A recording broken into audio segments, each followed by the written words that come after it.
Kita pernah dengar cerita siapa manusia yang paling pertama kali diciptakan?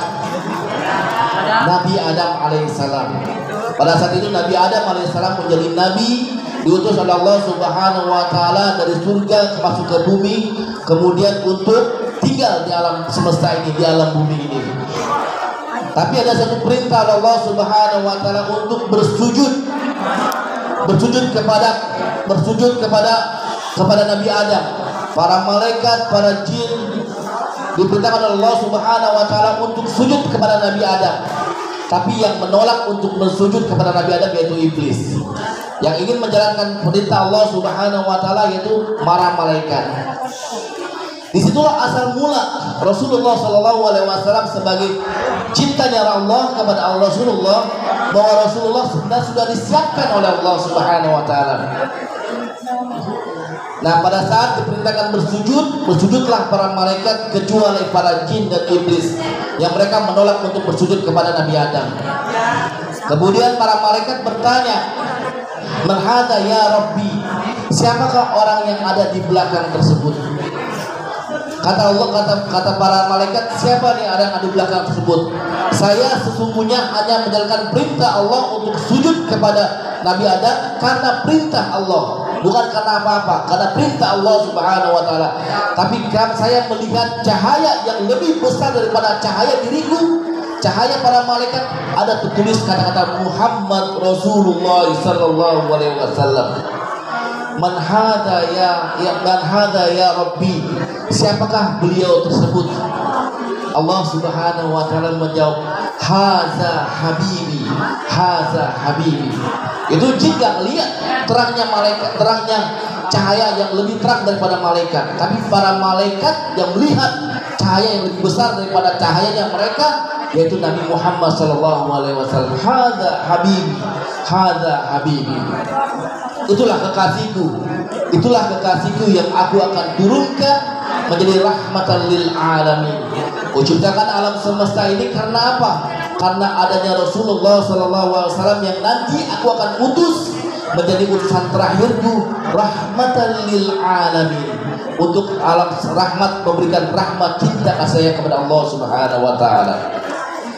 Itulah bentuk cinta Allah kepada Rasulullah SAW.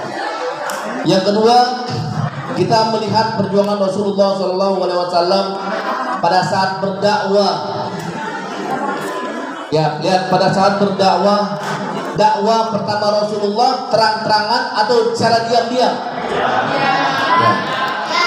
Secara diam-diam Rasulullah SAW sudah mulai berdakwah kepada umatnya, kepada jamaahnya. Bayangkan, dalam 3 tahun Rasulullah SAW hanya mendapatkan 11 pengikut. Hanya mendapatkan 11 pengikut untuk masuk agama Islam. 11 pengikut dalam 3 tahun. Nah, dalam 3 tahun beliau mulai berdakwah, dan itu hanya mendapatkan 11 pengikut. 3 tahun 11 pengikut. Bayangkan sekarang mana ada ulama-ulama, para ustaz, para kiai-kiai, kalau selama 3 tahun pengikutnya hanya 11 orang. Itu yang ada bubar. Yang ada mereka akan jalankan perintah Rasulullah, perintah Allah Subhanahu wa taala, dan mereka akan nyerah dengan perintah Allah Subhanahu wa taala. Tapi bedanya dengan Rasulullah SAW, dia selalu bersabar di hadapan Allah Subhanahu wa taala. Makanya Allah sangat memuliakan, karena apa? Karena kesabaran Rasulullah SAW. Bayangkan sebelum-sebelumnya ada para nabi yang diciptakan yang diutus oleh Allah Subhanahu wa taala, kayak Nabi Musa alaihissalam. Karena gesitnya Fir'aun, karena sangarnya Fir'aun, karena bengisnya Fir'aun, akhirnya perintah kemudian Nabi Musa alaihissalam minta pertolongan kepada Allah Subhanahu wa taala. Ya Rabbi, saya tidak sanggup dengan kaum Fir'aun yang selalu menjajahi umatku, menjajahi diriku. Berikanlah pertolongan kepadaku. Maka Allah Subhanahu wa taala memberikan pertolongan dengan diselamatkan Nabi Musa dan para pengikutnya. Kemudian lagi kepada Nabi Lut alaihissalam, yang pada saat itu berdakwah di hadapan Allah Subhanahu wa taala, bukan hanya umatnya yang memusuhi beliau, anaknya dan bahkan istrinya memusuhi beliau. Kemudian Nabi Lut alaihissalam mengatakan, "Ya Rabbi, saya tidak sanggup, aku minta pertolongan kepada kamu. Berikanlah bencana buat mereka, para umat-umat yang tidak beribadah kepada kepadamu, yang tidak mau bertakwa kepadamu." Pada saat itu Nabi Lut alaihissalam disuruh untuk bikin perahu. Disitulah para nabi-nabi ini menjajaki hidupnya, berdakwah itu tidak sanggup untuk menjalankan semua ini. Tapi beda dengan Rasulullah SAW. Pada saat mereka berdakwah, saking sedikitnya umat Rasulullah SAW, saking juga Rasulullah pada saat perang mereka banyak berdarah, bahkan Rasulullah SAW ingin dibunuh oleh para umat Quraisy. Allah Subhanahu wa taala bukan hanya untuk memberikan pertolongan, tapi Nabi malaikat Jibril pada saat itu pun kesal kepada umatnya Rasulullah SAW yang mereka sudah diutus Rasul sebagai tauladan buat kehidupan mereka, tapi mereka mengingkari Rasulullah. Bukan hanya Rasulullah yang marah, bukan hanya sahabat yang marah, tapi justru para malaikat, jenderalnya malaikat Jibril mengatakan, "Ya Rasulullah, angkat tanganmu, minta doa kepada Allah, suruh hancurkan mereka umat yang kamu ajarkan ini, biar mereka binasa di hadapan Allah Subhanahu wa taala." Tidak. Rasulullah SAW mengatakan tidak, jangan. Mereka pada saat ini tidak tahu tentang Islam. Mereka saat ini tidak mengenal tentang Islam. Tapi nanti aku harapkan ada keturunan, bahkan keturunan berikutnya mereka bisa mengenal tentang agama Islam. Alhamdulillah, karena ini doa dari Rasulullah SAW. Seandainya pada saat itu dibinasakan manusia, maka kita pada saat ini tidak ada. Maka kita pada saat ini kita tidak bisa mengenal agama Allah. Maka pada kita saat ini tidak mengenal ajaran agama Allah Subhanahu wa taala. Bahkan tidak kenal Allah dan tidak kenal Rasulullah SAW. Ini karena apa? Karena doanya Rasulullah SAW tidak mau untuk dibinasakan umatnya. Itulah kesabaran yang diberikan Allah Subhanahu wa taala kepada Rasulullah SAW.